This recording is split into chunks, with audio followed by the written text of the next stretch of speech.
Okay, we're just going to go back a little bit. We're in the 19th parak, 19th chapter. The Kohen Midjan had 7 daughters. Now, we know that Yisro initially was an idolater. Although Kohen is interpreted to mean the sheik of Midjan, but Kohen also means priest, because usually the sheik, he was the one, like Paro, was a deity, or minimally he was a pagan. So the sheik, in a paganistic society, he is as the head of the pagan belief. Moshe Rabbeinu is the most special human being ever born into existence, the holiest person. But initially his potential, he was born with that special potential, one of a kind. How does he marry the daughter of a pagan? Although he became a monotheist, I mean, God couldn't pick a better wife for him. A wife that was spiritually more suited for him. Even though when he married her, let's say he already rejected paganism.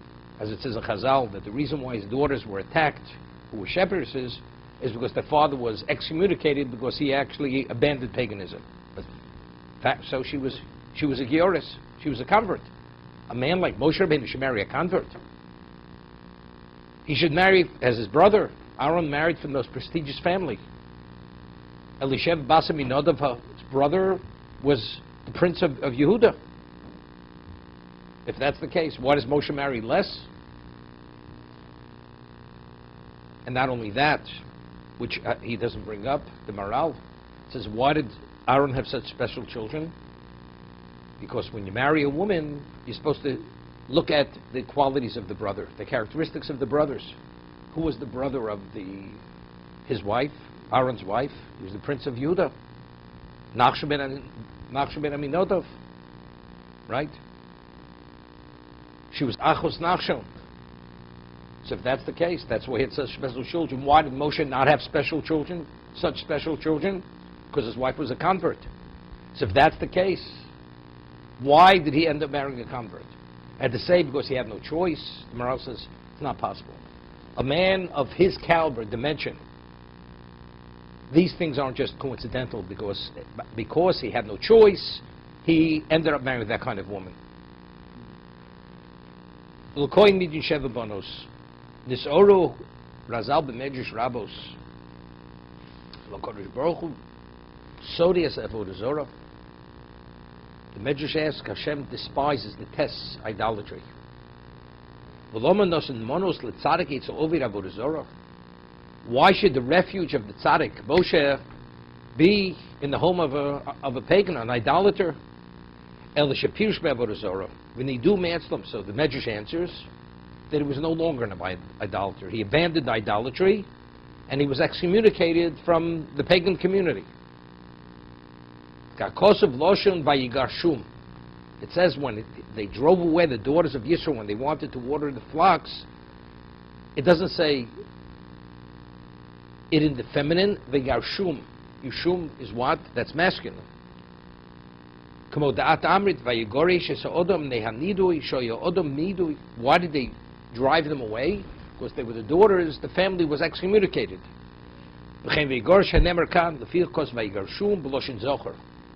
You would say the reason why they were driven away because, the male taking advantage of the female. So then, if that would be the case, it should, grammatically, it should be end with a nun, which indicates feminine. Loksi vaygarshun. Vaygarshun with a nun, that's feminine. Shabalamed shlo bishul shederach hazochel was moshel in the keva. Gorsh also. What's the Torah is communicating to us?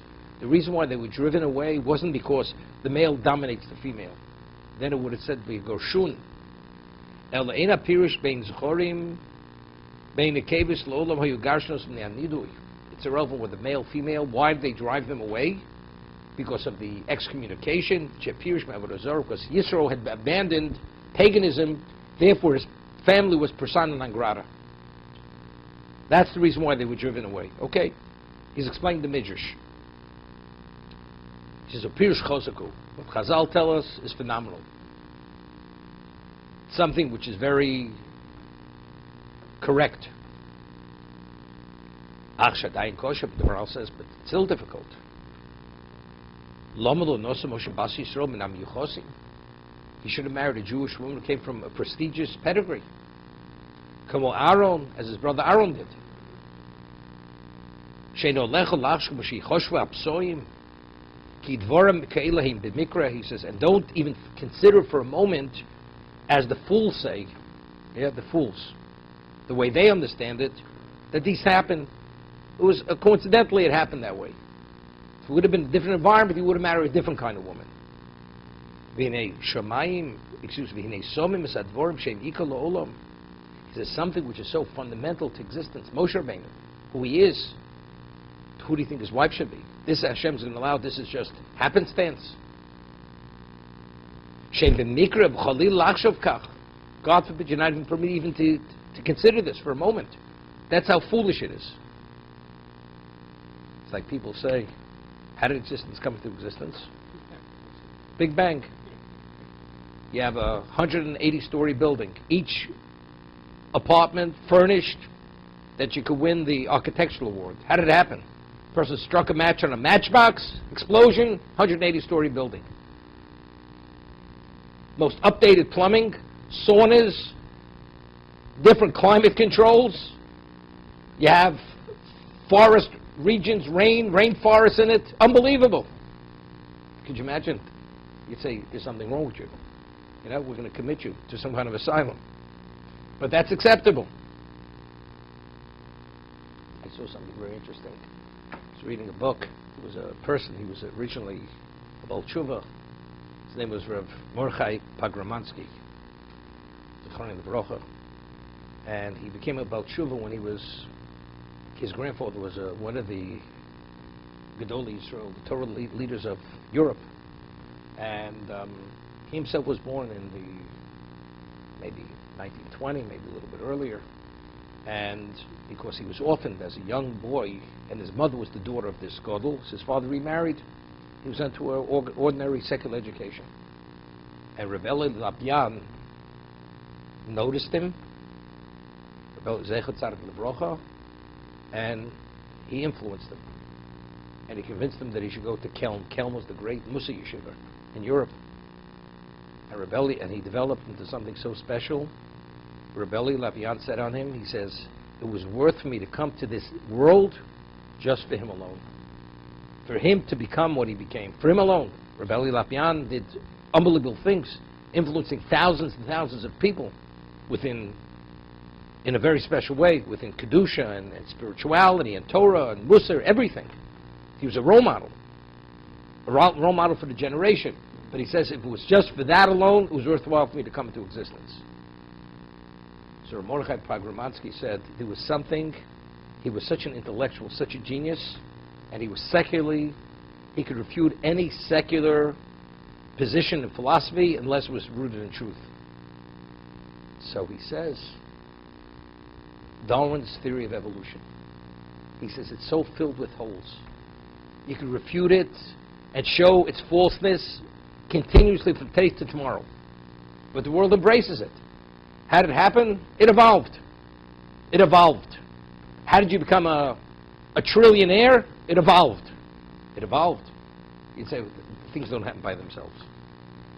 So in other areas of a person's life, we don't accept it.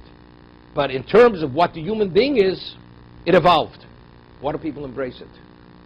Where does man come? It comes from the ape. It comes from the ape. The story of Yaakov Kamenetsky, Zech Rocha.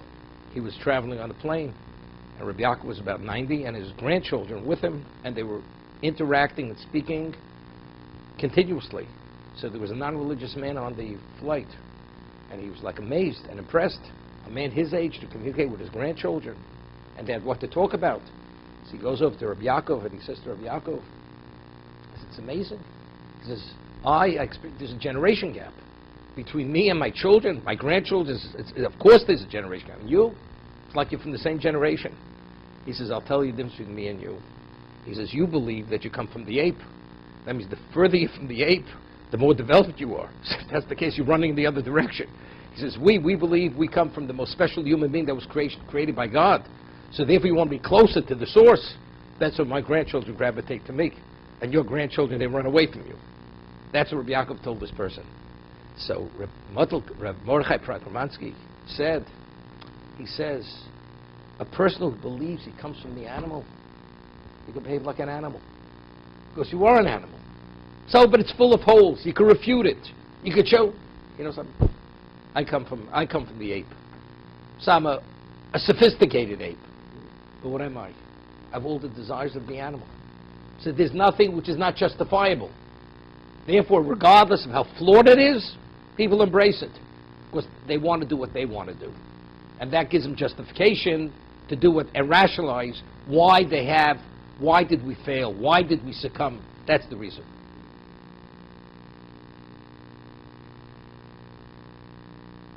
How does Moshe marry such a woman?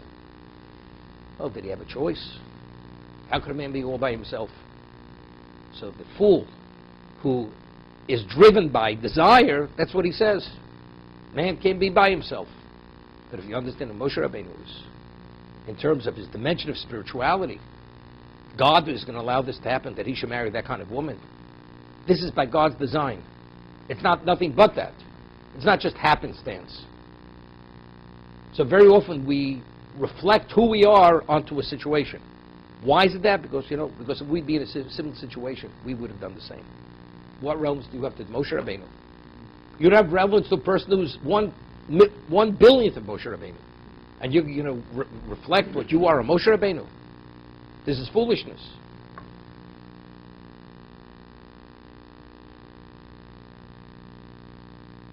This is the reason, because he married a convert. This is why his children were not spiritually attuned on the caliber of Aaron's children. From here we learn that a person, when you marry, you should marry a family that has pedigree, that has yichus.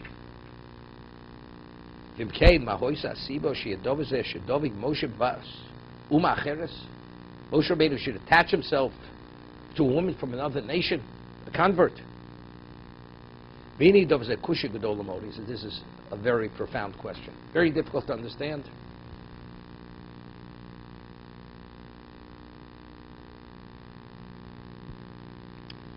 He says, if you really have a capacity to understand true wisdom, this is not just happened for no reason. This is divine design. Kodesh Baruch Hu wanted it to be this way for a reason. It's something which is basically wondrous. What was Moshe Rabbeinu's dimension of person? He was the equivalent of the whole Klal Yisrael.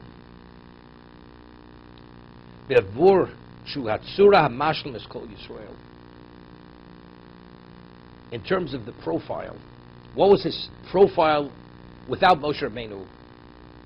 Klal Yisrael, as a spiritual people, didn't reach the level of perfection. What did they need? Very often you see you have the people, you have a leader. The leader leads. But is he the component, as we say, that the sum total is greater than its components? Right? Such an expression. Moshe Rabbeinu is a component, but what level of component did he represent? He was the sum total. When he attached himself, of course he was a Jew like every Jew, but when he was part of it, the whole sum total became a different sum total. So he touched every single Jew within that total. So it's not, we speak, a catalyst. He activates the system. It's the totality. Every aspect of the system now reflects Moshe Rabbeinu. So the tzura, the profile is Moshe. The profile of Klal Yisrael is Moshe. That's what Moshe is. See, he's not, as the Maral will say, Odom Proti. He's not an individual. He has the capacity of the total. So we say Shokol Keneged Yisrael. It's not this Moshe and this Klal Yisrael. He is Klal Yisrael. Because when he becomes part of them, the whole profile is a different profile. Give you an example. slight comparison. You have room dark, and you have appliances. You have illuminating appliances that could illuminate the room. Without electricity, what is it? It's nothing. But when you put the source of energy there, and everything glows, so now it glows. Why is it glowing? So every appliance that's radiating the light is because of what? Because of the energy source. So the energy, but Moshe Rabbeinu was much more than this. It's the profile. It's not just light. It takes on a whole different reality. I once read an article on locust. We speak about the arbe, the plague of arbe. It's unbelievable. The way HaKadosh Baruch Hu created this world. There was an article on locust. If you look at a locust, it looks like a grasshopper. Harmless. But when there's an infestation of locust, that seemingly innocent grasshopper, all of a sudden a metamorphosis takes place, and all of a sudden it grows. What extends from its body, it's like razors. And when they attack vegetation, it's a level of destruction. But until then, the locust, if you look at it, it doesn't even show in its physicality these sizers, which just devour everything. It's like a transition here, a metamorphosis happens to it. It's a different. Lahavdil, that's Moshe Rabbeinu with Klal Yisrael. Klal Yisrael looks like an ordinary people. Moshe becomes part of them. It's a different dimension of people. Every aspect of the person is a different aspect.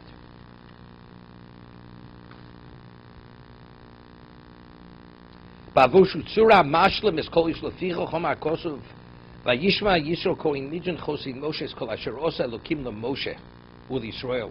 It says Yisro, next week's Parsha. Yisro heard all that Hashem had done to Moshe and Yisrael. What do you mean to Moshe and Yisrael? Moshe is a Jew like all other Jews. No. Shokul. Moshe can then call Yisrael. So this Chazal tell us, we see that Moshe is the equivalent of Klal Yisrael. All Hashem had done to Moshe and Yisrael. Zeu shadora shadoresh. Ish achas hoyse b'Mitzrayim.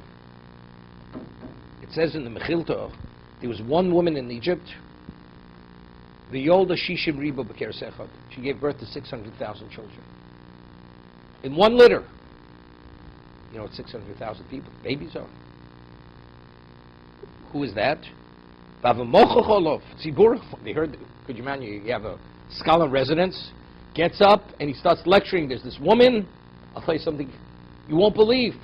A woman gave birth, at one time, 600,000 children. All the hospitals from here to California couldn't handle that many births.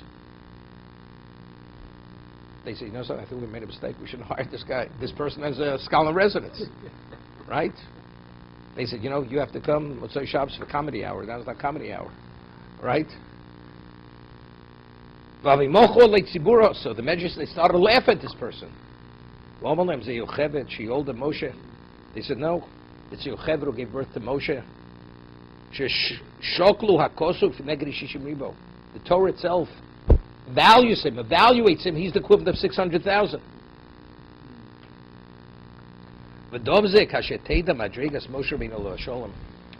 this is only if you appreciate what was the dimension of Moshe. As a human being, even he said Moshe was 10 amos in height. So, but he's not, what is he? 600,000? See, it's interesting.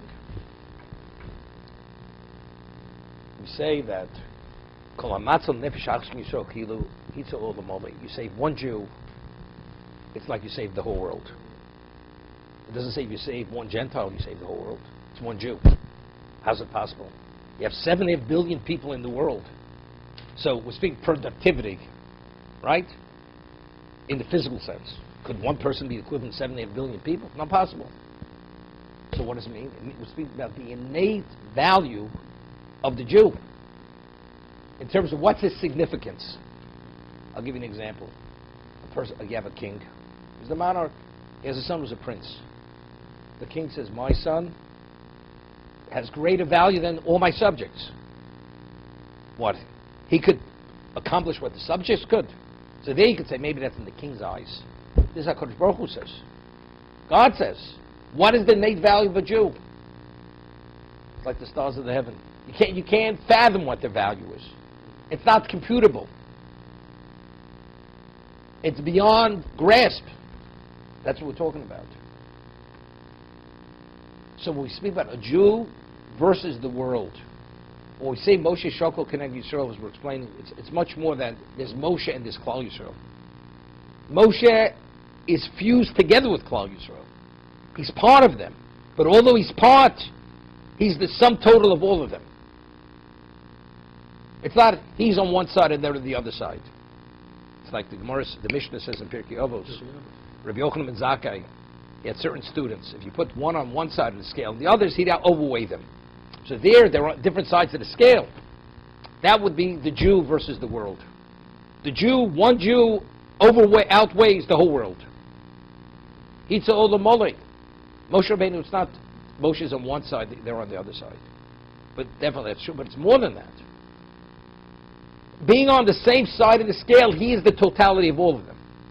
Because he bonds, the way he bonds, they reflect every aspect of what he is. That's the understanding.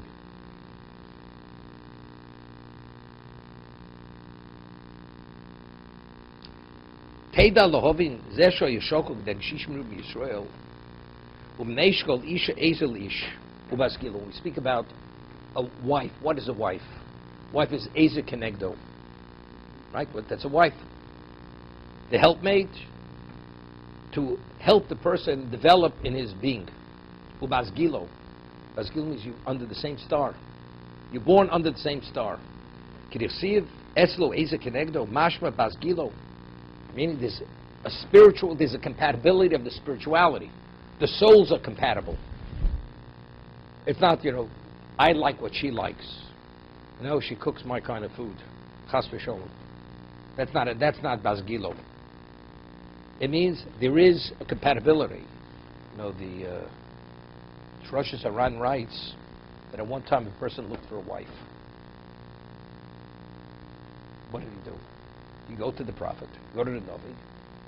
The Navi would say, your neshama, your soul, and her soul, she complements your soul, and therefore she is your soulmate. That was the end of it. And the Navi would know exactly. Today we have no Navi. But at one time that's the way it was. So the Ezek and Nagdo is not only to provide the material assistance, there's a spiritual compatibility between the wife and the husband.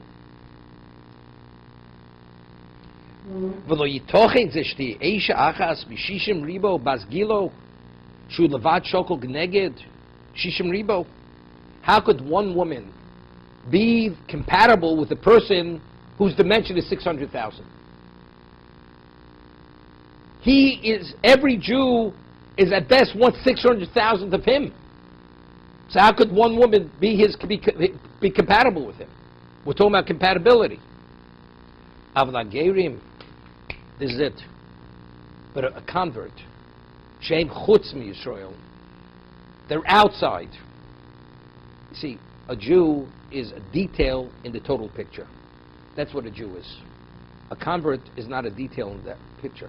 A convert attaches himself. I'll give you an example. You have a wall. You paint the wall. What is the wall? The wall is the wall. The paint is a coating. But what about if you want to build a wall made of bricks? Every brick is part of the wall. When you paint the brick wall, the paint is only a veneer, a covering on that. Moshe Rabbeinu is the equivalent of 600,000. You need a wall to complement the wall.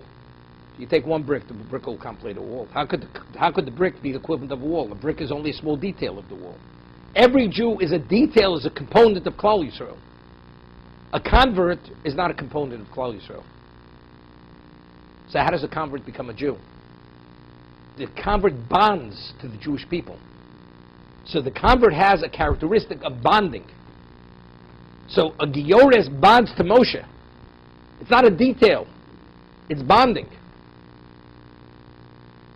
right? In terms of components, each component complements the other component. You have so many parts to something. You have different parts to a puzzle. You're missing that part, the puzzle, you see, it's missing. You put that piece in, you've completed the puzzle. But each piece is a piece of the puzzle. Moshe Rabbeinu was the total. How could somebody who represents totality, he has no relevance to somebody who's limited in a very specific way? This is a piece to complete a whole, to make it a whole. Moshe Rabbeinu doesn't need anybody to make him a whole, to make him whole. You need something that's compatible with him. What's compatible with him? Somebody's from the outside. A convert bonds from the outside. Therefore, the only person that has relevance to his dimension of spirituality is only the Gevruras, only the convert, not the Jew.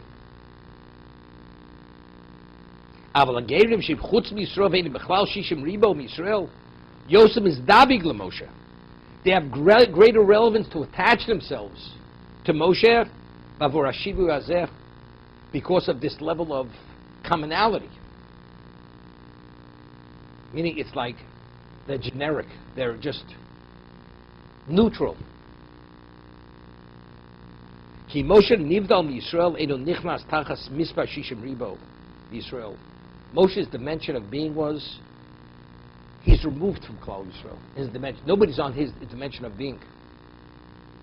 So therefore, that's why he's not part of Klal Yisrael. Of course, he's a Jew, but he's not part of the 600,000.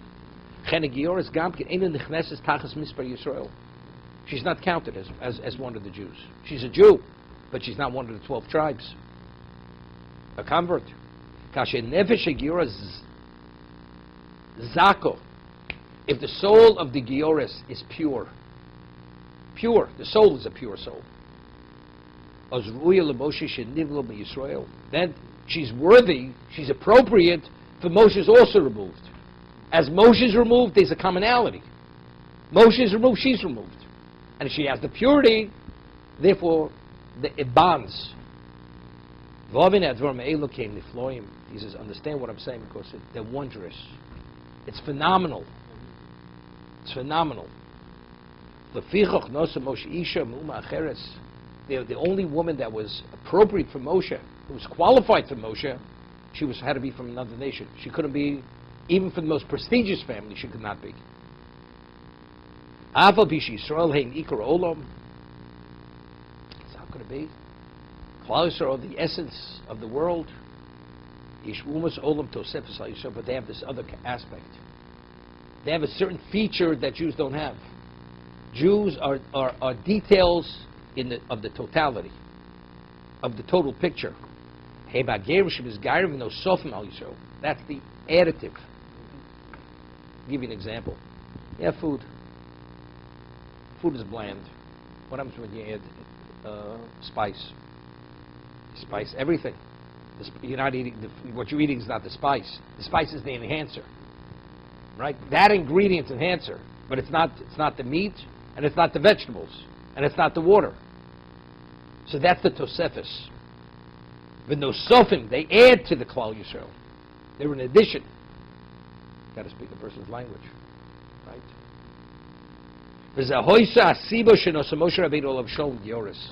And that's why Moshe married the convert, for that reason.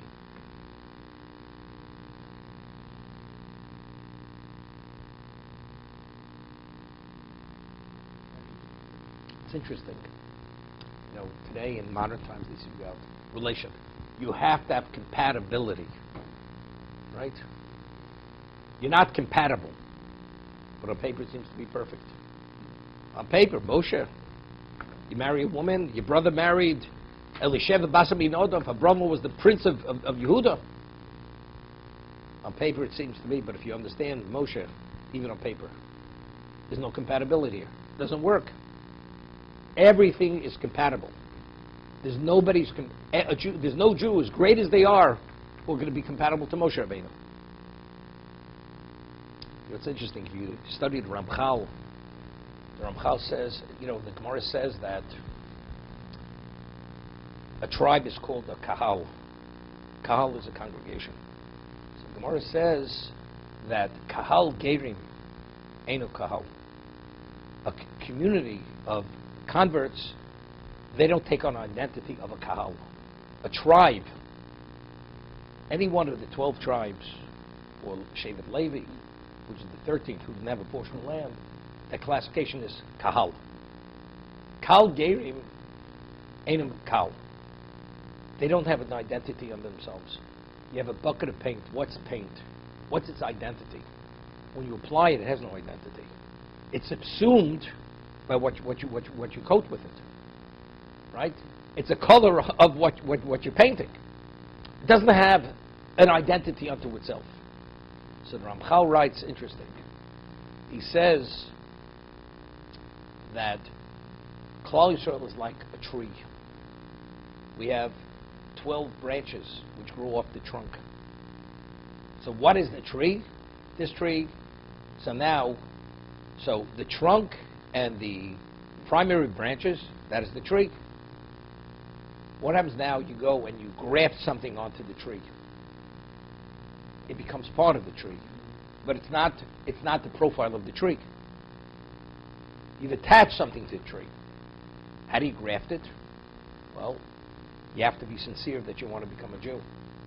You have to undergo Kabbalah's mitzvos.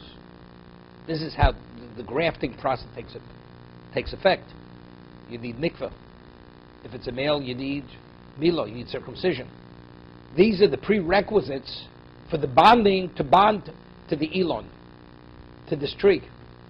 Once you become part of the tree, then the system becomes the same system. It's a spiritual system. As the spirituality flows through the neshama of whoever's part of that tree, now that the convert initially had a different spiritual system before they converted. Now, what flows through their soul? It's a whole different. You take Lahavdil, a heart transplant. It's in one person, you put the heart in somebody else's, another person. Now, what's pulsating through that heart? It's not the original person's chemistry. It's a new person's chemistry. So if the transplant is done right, so it's a different function. It functions within another person. It's part of the person. Same thing. The neshama of the non-Jew now, it flows with the energies of the Jew. It's interesting. Rabbi Akiva came from converts. Rabbi Akiva, which he was the greatest of our Torah, Tanoim, Torah sages, of the Mishnah period, he was Oka Horim B'Tochen Zubazu, the Gemara says in Sanhedrin. Some people are studying Sanhedrin. Right? He'd uproot mountains, this was his, and he'd grind them together. That was the kind of mind he had. He was a dimension of one of a kind, Rabbi Akiva. Rabbi Elazar ben Hurkanis said that, and why he had a claim against Rabbi Akiva, he says, what the Torah which I could have taught you, nobody else even doesn't have the capacity even to understand. But you, Akiva, you could have. Therefore, because you did not come study from Torah for me, that Torah will never be known to mankind, therefore you're fully culpable. And your death will be the most cruelest death you're going to experience. That's what Rabbi Elazar ben Hurkanis told Rabbi Akiva. He says, Shtei yodai ki shtei sifrei Torah. He says, my two hands on my chest like two Torah scrolls. And you stayed away from me. Therefore, you're going to pay the price. And that's why Rabbi Akiva was killed the way he was killed. Because he could have been the receptacle for that Torah which never ever came, was never perpetuated. Because Rabbi Akiva didn't come to study it from him. Rabbi Akiva is a convert. In his dimension of person, he could be greater. But we're talking about something else. But who are you? It's interesting. The Gemara says that who's Akiva? Akiva ben Yosef. That was his name, Akiva ben Yosef. It doesn't say his father was a convert, but he came from converts. Sheshmo holech misofa olam ad sofo. His renowned, his name went from one end of the world to the other. That's how the Gemara explains the greatness of Reb Akiva. Sheshmo holech misofa olam ad sofo. Now, what is that? What does that connote? You encompass it all. There's no part of existence that you don't touch. We're talking about what's the dimension of Rabbi Akiva? It says by Adam Arishon, before he entered the tree of knowledge, he was able to see from one end of the world to the other. Every aspect of the world was connected to him. That was the dimension of Adam. before he ate of the tree of knowledge. A child before it's born into existence. Ro bisof olam atzofo. In utero, a child, which is a spiritual being, although it's a fetus, but in terms of its function, of what its reality at that point before it's born, it's a spiritual being. And therefore, it sees an angel studies Torah with the child before it's born. And it says there's light over its head. Even though you do internally, you're not seeing any light illuminating. But there's a spiritual light. Right? It's like you say, when Avraham Avinu was going to the Akedah with Yishmael and Eliezer and Yitzchak, he says to them, do you see anything over the mountain? They said, no. He said, I see a cloud. He said, okay, you come with me, the others are staying behind. So we're talking about a light. It's a Or Chodesh Al Tzion Torah. The ultimate light that Hashem is going to shine in existence. What kind of light are we talking about over here? It says the light of creation. When Hashem said Yi Or, which light was that? That's not the light that radiates from the sun. It says Gonzon L'Tzadikim Nosad Lavo. God hid that light away from the tzaddikim at the end of time. That's a spiritual light. Today, even if you see that light, you wouldn't even see it. It's hidden away. Ner Dodok al Rosho. There's a candle burning over the child's head in utero. And the Malach teaches the child Torah. Because of that light, the child's able to see from one end of the world to the other. So what is the dimension of Rabbi Akiva? Also, he has relevance to the totality. He has no limitation. And that's why Zipporah, the wife of Moshe, because she's outside, she has relevance to Moshe Rabbeinu. She could attach herself, she could bond to somebody who's the totality of everything, which is Moshe Rabbeinu.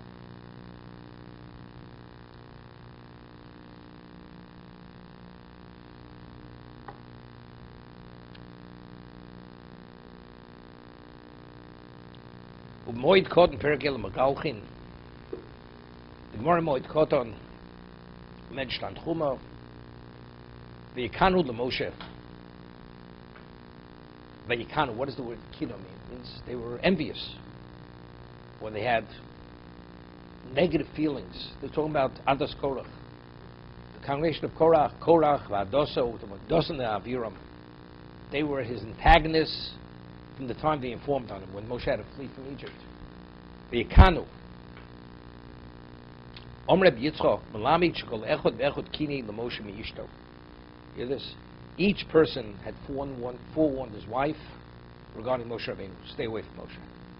T'chsiv Vayishma Moshe Es'om Ma Shoma. It says he heard what the people were saying. Shechoshdu Beishesish. Yeah. They suspected that he had his eye on their wives. Imagine. Moshe Rabbeinu has his eye on their wives. Could you imagine? Chas v'sholem, Chofetz Chaim. Hillel Zoke. Hillel.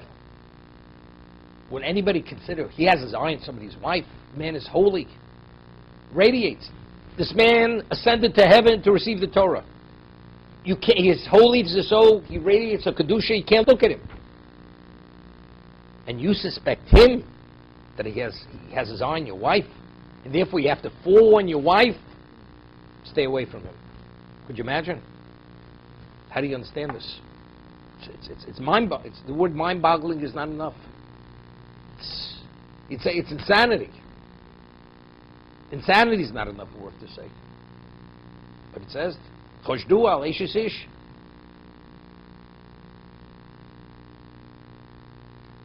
He says, why? What electrified every Jew?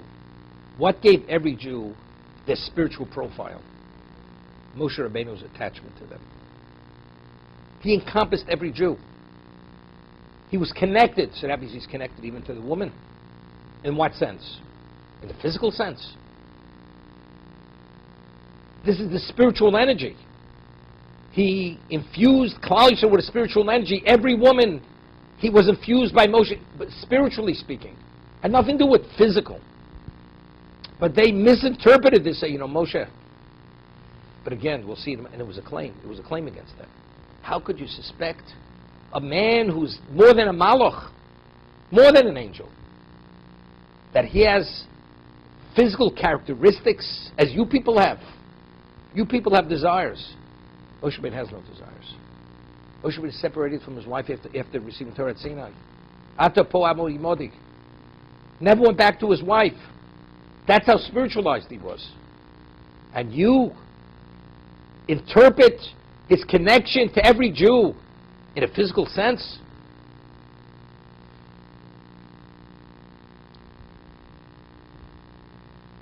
There's a story, just brings out a certain point.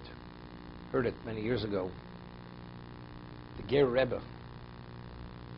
This is in the early part of the 20th century, the 19th century. And he has an apple, takes an apple from the table in front of the Rebbe, and he takes the apple and he says a bracha with tremendous concentration and focus.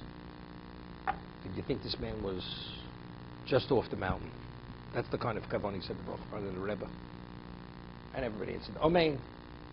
And the person was very proud of himself. He said the bracha with such kavanah. But the first one who took the apple was the Rebbe. He said the bracha. No, but the way it works with Shirayim, the Rebbe takes a piece of fruit, says the bracha, then everybody takes what remains. So the Chosid took it.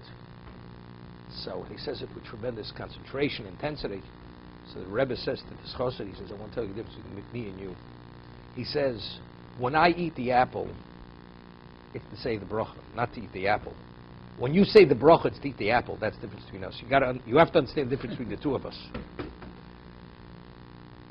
Moshe Rabbeinu. Because you have desires, and you're a human being.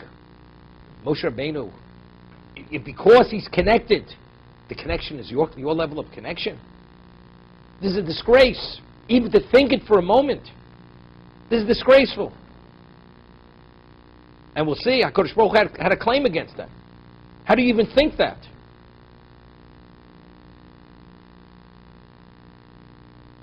This similar, Miriam spoke about Moshe Rabbeinu. So, and she became a leper. Just how do you speak about Moshe Avdi? Firstly, he's Moshe. Besides, he's Avdi. Is it possible, could he be my servant if he's doing the wrong thing? Evidently can't. If he has that intimate relationship with me, that I communicate with him open, face-to-face, in a wake state, is it possible Moshe Rabbeinu did the wrong thing? So how could you think for a moment that your level and his level are the same level? That's what Hashem said to Miriam. You spoke about Moshe Avdi. This is Moshe Avdi. Because you people have to be concerned not to have Uriah and another woman. You put Moshe Rabbeinu in the same category as yourself? How? So similar to the claim against Miriam, this is a claim against Klal Yisrael. Like Yikanu, they forewarned the wives, you got to stay away from him because we feel he has his eye on you people. It's like not to be believed. Ki Moshe Mashrim Yisrael Kulam Ubezehu Tzuris Yisrael. He actually completes the profile. He brings the totality. U'mashu Tzuri Yisrael Choshtu also Meishis Ish. Sheri Moshe U'kamot Tzura El U'umah Hazos. He's the profile of the nation. Va'tzuri Yishlo Mishpot Hazochar. Whenever we refer to as a people, although the people also we have women, it's always referred to in the masculine. Correct? Masculine. V'dover Yodua Lakol, it's known. Ve'tzura L'tzura Rak Shu Tzura L'chomer.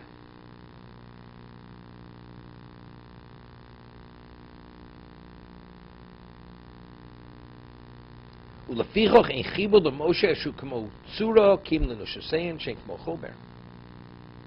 Now, in terms of who's more physical, a man or a woman is more physical than a man. In terms of makeup, a man has greater obligation. We say Talmud Torah Keneged Kulam. A woman has no obligation to study Torah. She only has to study only to know what her obligations are as mitzvos. Talmud Torah Keneged Kulam. The dimension of spirituality, the woman is the helpmate, becomes part of the husband. That's the compatibility. she becomes like an adjunct to him. That's what she becomes.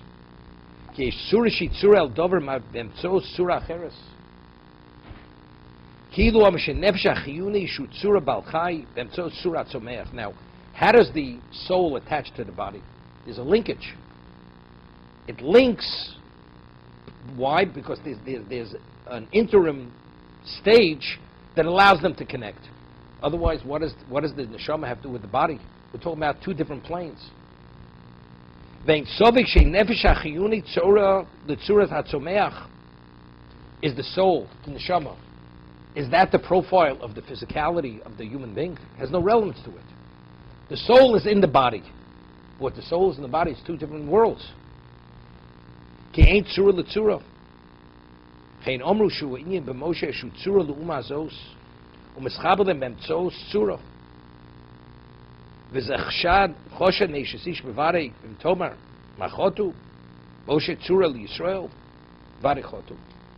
They had thought that he completes our physicality. You know, we talk about, if you speak about yourself like a cultural people, a physical people, our essence is what we represent we understand it within a physical context.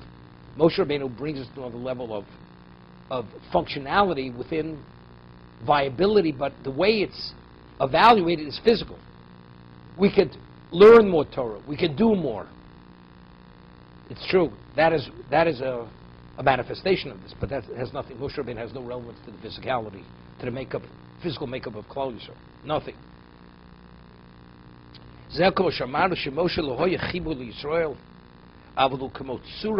Rabbeinu is not attached. He's not attached to Klal Yisrael. He's removed.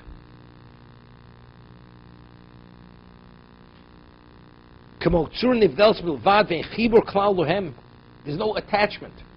He's not attached to the physicality. There's no commonality in Moshe and Klal Yisrael. What are people? People are details. They're individuals. Moshe is not an individual. Moshe is the total sum of everything. So what was it rooted in, their sin? It was a misinterpretation of Moshe. Rather than it seem as this total spiritual person. You know, I'll give you an example. When Moshe Rabbeinu would come, people would say, his detractors, they say, you know, what is he doing in his tent? In his tent. He's plotting all day how he could harm us. Why does he look so healthy? Because he's eating on our account. Could you imagine? Speak about Moshe Rabbeinu this way. Why does he have such a thick neck and he's so healthy and so robust? Because he has his hand in the till. Could you imagine? Even to put him to even consider it. What's your understanding of Moshe Rabbeinu? He's only human. If you even consider that for a moment, then you miss the point. You know, it's like a person who looks at a Sefer Torah. A person who's truly looks at Sefer Torah as beautifully as it's written. It's a masterpiece. You say, this is Zekei Levam Veyu. Other person says, put this in the Metropolitan Museum of Art, Lahavdin. It's a piece of art. Parchment, quality, the sinews, the gut that's used to sew the pieces together. The ink, the quality of the ink. What are you missing? What are you looking at over here? This is an essence of Kedusha. The person who says that, he doesn't begin understanding what that is. How to even begin processing. But this is a holy scroll. I understand what you're saying, but. With Moshe Rabbeinu, there's no but, there's no ifs. It's something else. And if you don't understand, you will never understand. To be continued.